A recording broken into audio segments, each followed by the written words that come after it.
Hello, everyone, and welcome to Slash Film Daily for Tuesday, January 29th, 2019. On today's episode, we'll talk about the latest film and TV news. This is Slash Film Editor-in-Chief Peter Scirettais, and joining me are Slash Film Managing Editor Jacob Halland.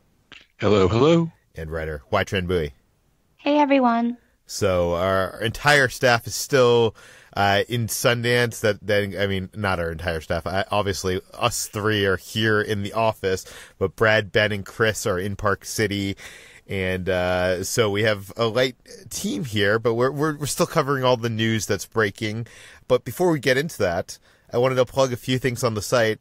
First of all, Brad, Ben, and Chris are kicking ass and filing tons of reviews from Sundance. So if you want to check out those, I'll link them in the show notes. Also, our interviewer, Jack Giroux, has sat down with director Joe Cornish to talk about The Kid Who Would Be King. So you can read that on the site as well. What else do we have going on the site today? So I visited the set of Dumbo back in 2017, and today I have 3 interviews from some of the cast members on the site. One from Colin Farrell, one from Danny DeVito, another from Joseph Gatt. But Colin Farrell plays a new character in this film, and this is his first time working with Tim Burton. In the interview, he talks about how he's just been really excited to work with this director for a long time, and it's kind of his dream gig, whereas Danny DeVito is part of Tim's whole traveling circus, as Colin calls it. So this is some fun stuff about their time working on Dumbo and just kind of extolling their love for Tim Burton in general. Yeah, and Danny DeVito calls this the completion of his Circus trilogy with Tim Burton, which I think is kind of funny. Yeah, this is his second time putting on the circus ringleader sort of costume, but he was kind of playing a circus ringleader in Batman Returns, Big Fish, and now Dumbo. Josh Spiegel, our frequent contributor, noted that today is the 60th anniversary of Sleeping Beauty. So he wrote an article called Sleeping Beauty at 60, How Disney's Beautiful Box Office Failure Changed the Company Forever. It's a very good look back at what makes Sleeping Beauty so special. And I guess the tease here is that the film was a huge failure at the box office. It did not recoup its money. It led to layoffs in the animation department at Disney, and it led to Disney doing cheaper processes for future movies and future animated movies. And the article kind of questions what would have happened if this was a hit and Disney had continued pushing the animation tech that Sleeping Beauty had pioneered. So it's a really, really good what-if story, as well as an appreciation for a genuine bona fide classic that was not a classic until years after it was released. Yeah, Josh Spiegel is he is an expert of all things Disney animation, so it's worth reading. Let's get into the news. Some news that just broke before we got on the podcast involving the Dune. Is this a remake, I guess? I'd say readaptation, honestly. Readaptation? Well, there's some casting news, and I know, Jacob, you are super excited about this. Yes, Oscar Isaac has joined Denis Villeneuve's upcoming Dune movie, playing Duke Leto Atreides, who's the father of Timothée Chalamet's character and the husband of Rebecca Ferguson's character. And Variety broke this news, and I'm really excited about this, guys. I love Dune the book. I think Denis Villeneuve is such a perfect fit for this material. He calls it his adult Star Wars, and that's actually the kind of movie I think Villeneuve built to make. And Isaac's playing like the Duke Leto, or Leto, I don't know how you say it. I've always read it as Leto in the book, who is sort of the seasoned commander, the wise, fair ruler of House Atreides, who's given control of the planet Arrakis, which is this desert planet where spice is mined. And spice sort of keeps the galactic economy running. It powers spaceships. It's used as a drug. It's all kinds of things. And naturally, things go Game of Thrones on House Atreides. They're too good for their own good. And all kinds of bad things happen to them. And even though Paul is the main character, Timothée Chalamet's character, Duke Leto sort of his shadow is over the entire Dune series. He's sort of the Ned Stark of the series, a guy whose life influences his son in ways that are important, for everything that happens. And even though Isaac is younger than I always imagined Duke Leto to be, I feel like he's such interesting, strong casting for the ideal ruler, for the science fiction leader we all aspire to be and want to have. And I'm just I'm really excited about this. I mean, there have been good Duke Letos in the past. Jürgen Prochnow played him in David Lynch's really fascinating but really bad 1984 adaptation, and William Hurt played him in the 2000 miniseries on Sci-Fi Channel, which was, very, very faithful to the book, but very, very cheap. So I think this could be the definitive screen version of this character. Peter and HT, I know you guys haven't read Dune, but Oscar Isaac is exciting, right? I am extremely excited for this movie. I mean, it has all the names that I absolutely love. Denis Villeneuve, Timothée Chalamet, Rebecca Ferguson, and now Oscar Isaac. And I have to say, this is possibly the most attractive cast after Black Panther, probably. They're so ridiculously talented and attractive that I can't wait to see this movie. See, I love this filmmaker, and I do love this cast, but I was not a fan of the David Lynch adaptation of Dune. And no one is, Peter. I don't know. I haven't read the book. I haven't seen that miniseries that you talked about. It always seemed kind of more fantasy than sci-fi to me, and I'm not a huge fantasy. I mean, hearing you describe this, Jacob, sounds very Game of Thrones-ish. And as you know, I'm not a big fan of Game of Thrones either. So Jacob, tell me, sell me on this. Why should I be excited for Dune? You should be excited for Dune for all the reasons it probably will excite everybody except you, which is that it very much is, even though it came first, Game of Thrones in space. It has all kinds of intrigue. It is palace treachery, rebellion, warfare, giant battles, people spying on each other, forbidden romances, crazy science fiction ideas, spaceships, giant battles, characters going on journeys to find their true selves, massive aliens, giant monsters. Peter, it is Star Wars / Lord of the Rings level storytelling. It's going to be it needs to be massive, and I think it's going to be massive. Well, I am certainly intrigued just by the filmmaker alone. And, stealing Oscar Isaac from Star Wars, I guess, also helps my interest a little bit. But let's move on. Let's talk about the Lego Movie 2, or I guess it's called the Lego Movie, the second part. And I'm kind of curious about this film because the trailers haven't excited me as much as I really like that first film from Lord and Miller, and this one doesn't seem to be selling the comedy as highly as that film did. And I know they had their first screenings last week. I missed it, and the first buzz has hit the web. HT, is everything awesome again with Lego Movie 2? Everything isn't quite as awesome, but it's still pretty good, according to the critics who got to see the Lego Movie 2. So our old pal Jermaine Lussier from IO9 seemed to be pretty pleased with the movie. He said it's hilarious, clever, and an emotional sequel, but it does take a little time to get there. And he says that it's almost on par with the brilliant original, which is definitely a worthy achievement, but not quite up to par with that film. And a lot of people seem to agree. William Bibiani at IGN says that Lego Movie set the bar too high and the sequel couldn't measure up. Lego Movie 2 isn't quite as funny or brilliantly executed as the original, but it's an ambitious and likable sequel. And but a few others are less sweet on the movie. Matt Singer at Screen Crush says that it's fine, but even its title suggests it's more cog in the machine than disruptor. It seems a little bit divided. People are saying that it's good, not as good as the original, and others are a little less impressed. I know at these screenings they also had people in costume as the three leads from the movie, which it always seems like when they do that kind of thing, they're trying to get the critics more hyped on a movie that isn't great. But I don't know. HT, are you still excited for this film? I will see it. I don't know if I could say I'm excited for it. I really liked the Lego Movie. I even liked the spin-offs. I liked the Lego Batman. Lego Ninjago was fine. And oh, wow. You're the one person that has seen that film. I saw Lego Ninjago. I did watch it as part of that animation feature wrap up that I think you assigned me. You're like, you should write about this, and I was like, okay, I'm going to watch all of these movies. But I, for some reason, couldn't like bring myself to be that excited for Lego Movie 2. I think, like you said, the trailers didn't quite make it for me, even though it seemed to capture the spirit of the original.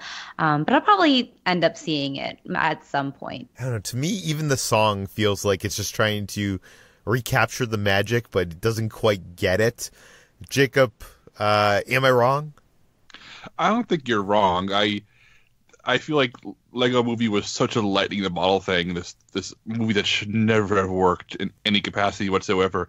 And the thought of revisiting it, I'm filled with a little bit of dread because I feel like this can go wrong so easily that I'm approaching it cautiously. You know, there's just a different director there. The trailers aren't as funny.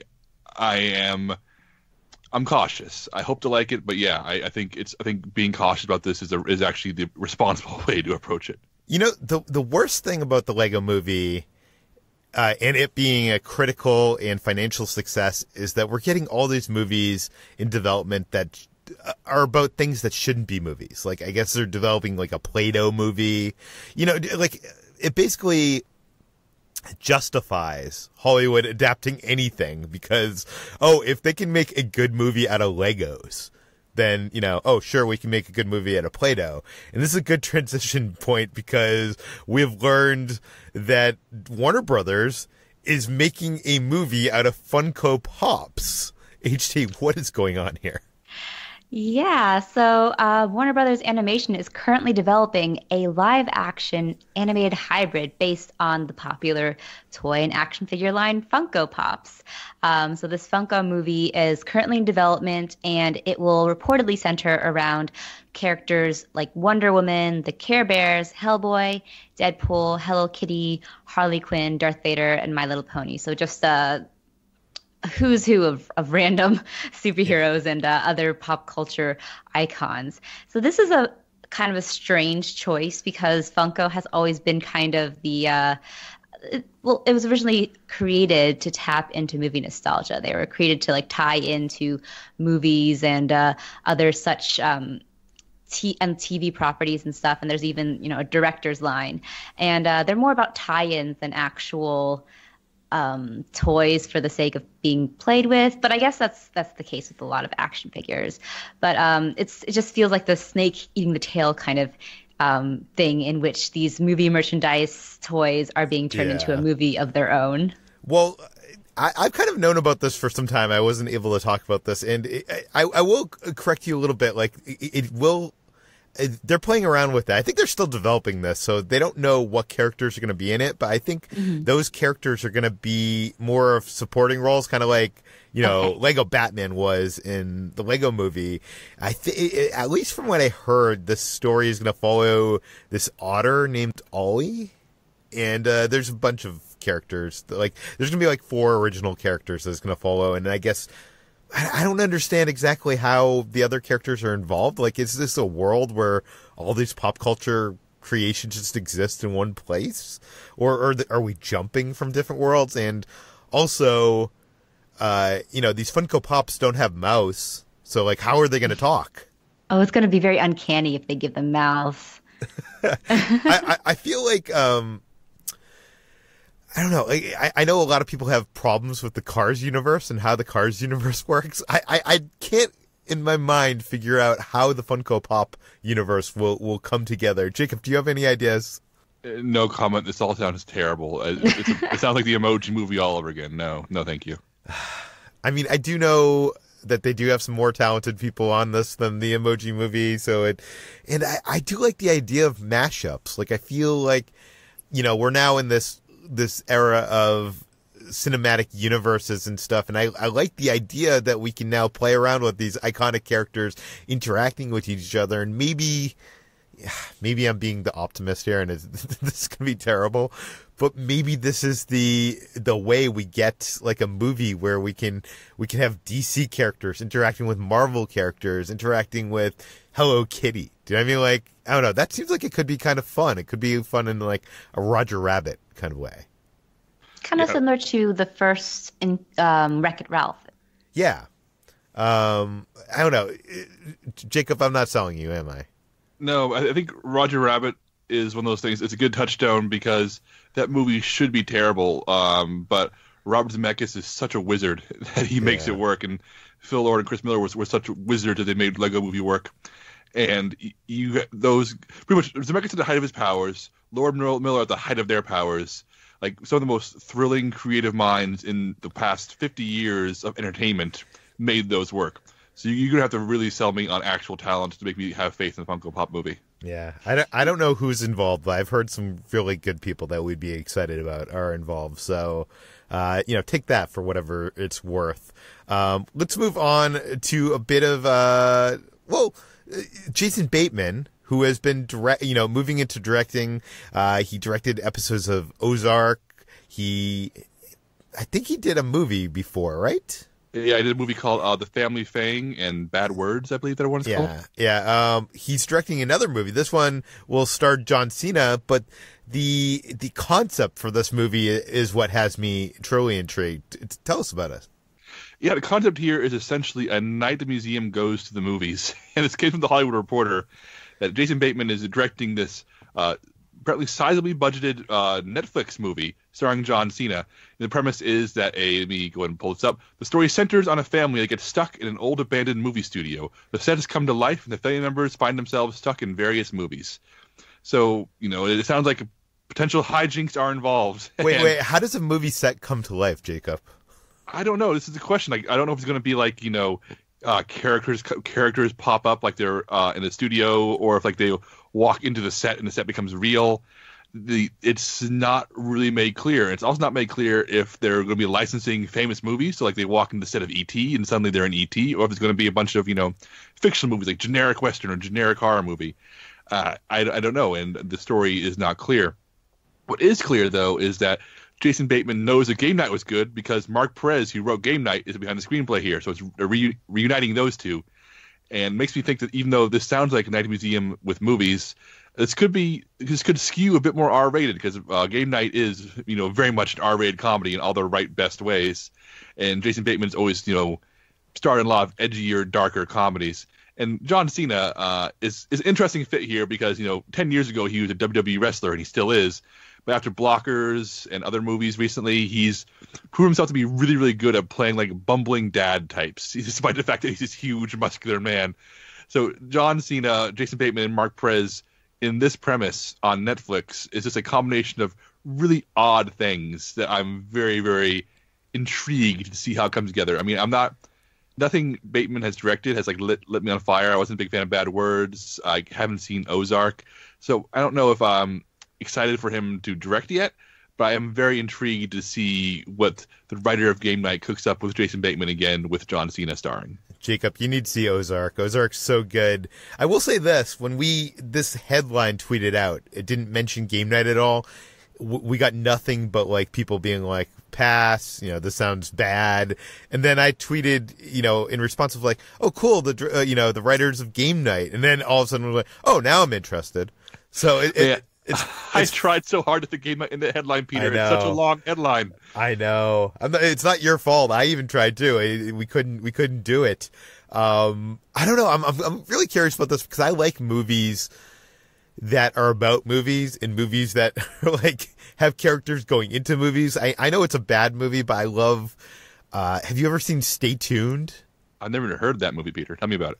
Yeah, it was a movie in the early 1990s, and it starred John Ritter as a guy who, alongside his wife, gets sucked into a television set and have to survive a gauntlet of twisted versions of TV shows they find themselves in. And it included shows that exist and shows that don't exist. And it's I don't know. I found it a lot of fun as a kid, but I'm sure it probably doesn't hold up. I'm sure it was probably more fun as a kid than it is now. And that was more, I don't know. HT, are you at all interested in this movie?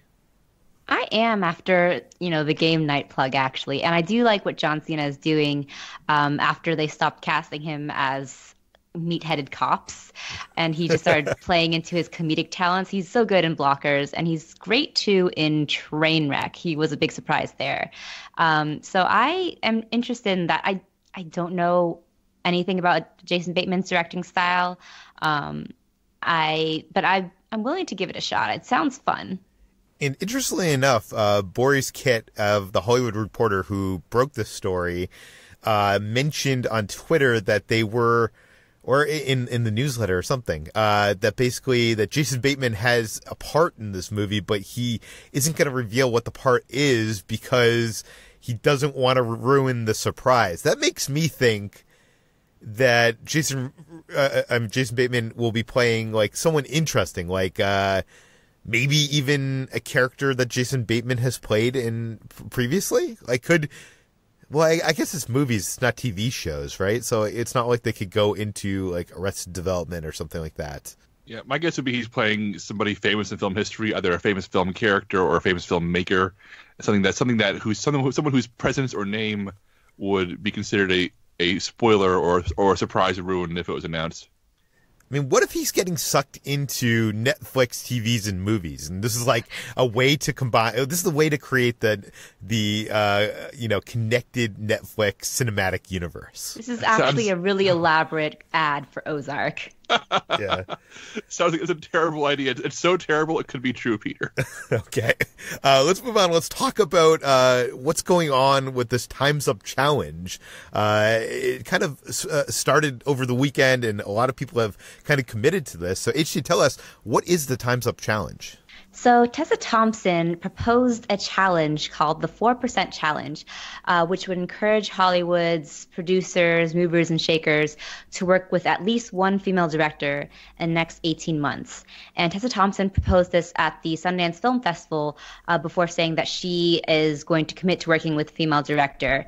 And quickly afterwards, plenty of other producers, actors, actresses stepped up to that challenge as well, including Jordan Peele, Brie Larson, Constance Wu, J.J. Abrams, Reese Witherspoon, Lena Waithe, Kumail Nanjiani, and more. There's just at least 50 people now who have a promise that they're going to work with at least one female director in the next 18 months, and high-profile people at that. So this is a good challenge for the Time's Up movement. That it's sponsored by both the Time's Up movement and the Annenberg Inclusion Initiative.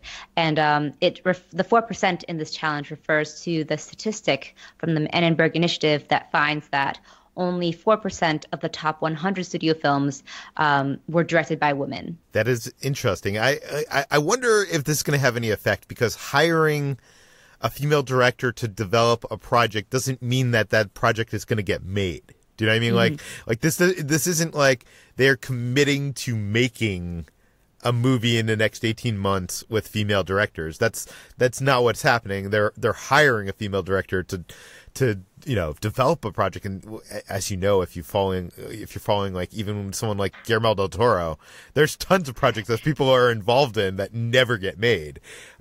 So, Jacob, do you think this is going to move the needle a little bit? I mean, at this point, even the tiniest nudge of the needle is something. I mean, the fact that all these people who were on Twitter or on social media and said, hey, I'm going to do this, we now have their names written down in an article, and in 18 months we can check back. And if they've done it, we can congratulate them. If not, we can say, hey, what happened? And I think it's our job as, people in industry media, and the jobs of their fans, and the job of other filmmakers to watch these promises and watch people keep them or break them. And I think that will move the needle, is shaming people and doing the right thing. Yeah. That 4% statistic is just like appalling. It really is. Like, obviously, what is the Earth? It's made up by more than 50% female, right? Mm-hmm. And I'm wondering what the statistics are of like even female directors out there. Like, what is the percentage of filmmakers or people identifying themselves as directors that are actually female? But even that must be, I'm assuming, 30 to 40%, if not 50%. There has to be a lot more than we ever hear about. The problem is that there's so many of them who are probably doing other jobs, working on crews and other things, not filmmaking, but working other trades while trying to get their films made. And we just don't hear about them because nobody will hire them because this industry is broken on some fundamental level.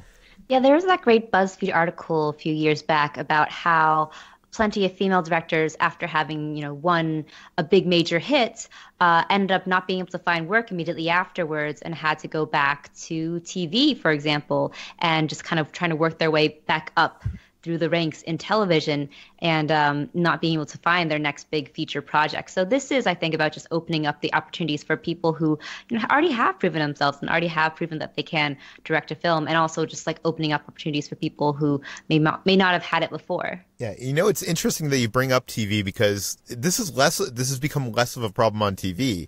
Like there's showrunners like Ryan Murphy, who I believe half of all the stuff that he's making right now is directed by females. I just watched a couple weeks ago You, and half of those episodes directed by female directors. So this has already been a challenge that I think television has kind of taken up.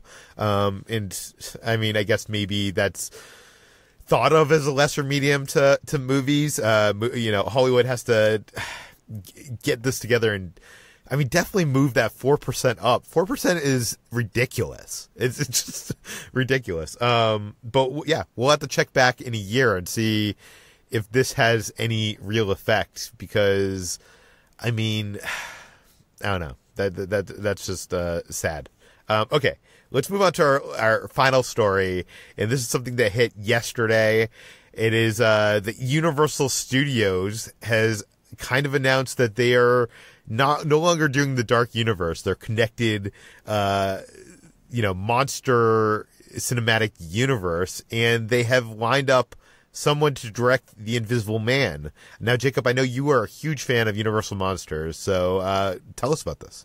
As I say, Peter, this is stuff that's very close to my heart, and I'm proud and happy to say that I think Universal is doing the right direction here, and that is they've hired director Leigh Whannell, who did the pretty good Insidious Chapter 3 and the very good Upgrade, to direct The Invisible Man, which will be produced by Blumhouse and Jason Blum, behind Get Out and Paranormal Activity and all those very well-known, very profitable, lower-budget horror movies. And this suggests that Universal is realizing, hey, making a $200 million mummy movie that's an action film starring Tom Cruise may not be the best way to honor these characters going forward. So I think bringing in Jason Blum, bringing in Leigh Whannell, people who have excelled at working on low-budget genre movies to make The Invisible Man, is a really strong sign. And Variety has the whole story. And the other little undercurrent here is that the Dark Universe is dead. Long live the Dark Universe. What exists now, instead of the connected universe of the Universal Monsters, will be more monster movies, but no longer being force-fed into a universe where they'll all be connected by Russell Crowe. It's going to be their own unique things, probably at a much lower budget, probably more straightforward horror movies, each one helmed by a distinct filmmaker. We did make one correction to our original article, which we originally misconstrued that Blumhouse was going to be kind of taking control of the Universal Monsters, which is not the case. Universal reached out and let us know. But I wouldn't be surprised if this is testing the waters, because Universal has such a good relationship with Blumhouse. I wouldn't be surprised if we see Blumhouse maybe getting more and more in on this action, especially if Invisible Man works out. For those who don't know, Invisible Man is based on the H.G. Wells novel. A man turns himself invisible, scientist, and he goes crazy. And his serum makes him invisible and drives him nuts, and he goes on a murderous rampage. And it's the original 30s adaptation, directed by James Whale, is very funny and very dark and extremely entertaining, one of the more underrated Universal movies. So Leigh Whannell kind of already did a mad science gone wrong movie with last year's Upgrade, which is a very, very cool movie that more people need to see. So I am very intrigued by what Whannell and Blum can do with these Universal characters and where they can take them, especially after Dark Universe flopped so hard. And as a quick side note, Johnny Depp was supposed to be in this. He was even that big, famous, or infamous Dark Universe cast photo of all the people who... Yeah, the one that was like photoshopped together. No one was in the same room when they took it. Yeah. So Johnny Depp, I think Jason Blum and Leigh Whannell correctly realized nobody wants to see Johnny Depp in much of anything these days, and he's no longer attached. So if this does move forward, there will not be Johnny Depp in the movie, thank God. What do you guys think? Well, first of all, I don't understand the point of hiring Johnny Depp to be the Invisible Man if you're not going to see him. then like, what's the point? But I loved Upgrade. It was in my top 15 of last year. I have been a fan of Lee's work for some time. I mean, since I saw at the 2004 Sundance Film Festival. Like, this guy has been doing low budget genre filmmaking since then. And I'm excited that he's finally getting, his shot to make something, big and probably outside of the smaller, low budget genre. I know he did. What did he do with James Wan? Insidious? Yeah, he wrote. I think he wrote the first 3 Insidious films for sure. I'm not sure he wrote the 4th one. I can look it up for you. Yeah. So, he has done some bigger stuff, but I feel like this is going to be the biggest thing he's gotten a chance to do. So I clarify that, yes, Lee Wanell wrote all 4 Insidious movies, and he wrote the first 3 Saw films.